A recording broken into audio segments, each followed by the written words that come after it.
Namaste. In this video, I'll shed some light upon engaging the core while doing yoga, exercise or any other physical activity that requires you to do so. If you've been trying hard to get a flat stomach but struggling to do so, this video will be useful to you.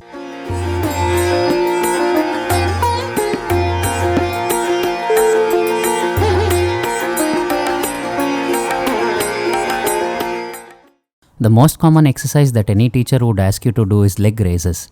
But often people may not be able to keep their legs straight while doing this due to poor hamstring and hip flexibility. This generally leads to overusage of hip flexors and flexion in the spine instead of aiming the core muscles. A way to eliminate this is by holding the popliteal fossa, generally known as knee pit, and trying to extend the knee.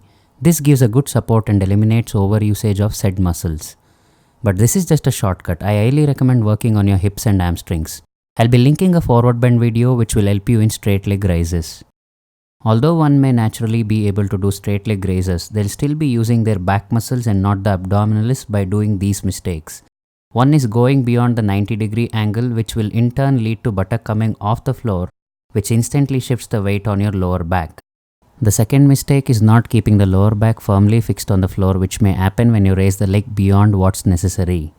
These mistakes are common in single leg raises and both leg raises. Avoiding these will definitely help in targeting the core. So let's take a look at how you can do that. Firstly, keeping the lower back pressed against the floor is crucial, following it by keeping the palms of the hand in such a way they're pushing the floor, not pressing the floor. The next thing is to not raise the legs beyond 90 degrees, and the most important part is to not let the deltoids or shoulders touch the floor. If these things are consciously kept in mind while performing, you'll definitely target the core muscles better. If the gap under lower back still exists, you can place hands under lower back and buttock. This will help you get better control while releasing the legs. The next common core-related practice we see most people try to do is crunches or sit-ups. If you're doing this to get rock hard abs, you're only overflexing your spine and hip flexors. So should you stop doing this? Absolutely not. There's a particular way of doing this practice. Let's see how. The way our body can come off the floor is usually while we create momentum by engaging the hip flexors. This defeats the purpose of engaging the core right at the start.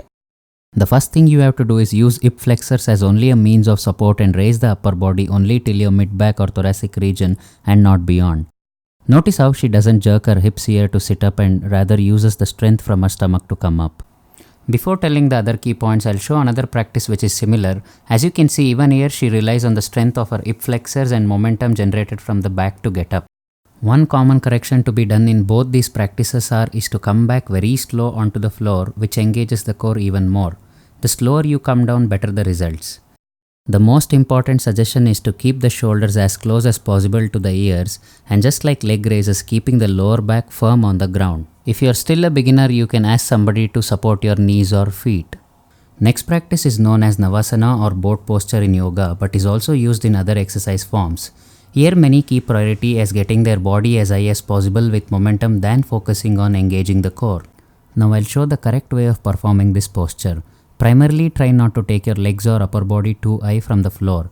Secondly, don't bulge your abdomen and chest out. Pull it inwards in such a way that your lower back comes closer to the floor as mentioned previously.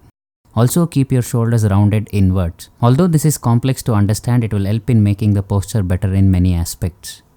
I'll conclude part 1 with this. Part 2 will have more correlated postures and the right way of doing them. So to be notified when it's out, subscribe to our channel and hit that bell icon. Shubhamastu.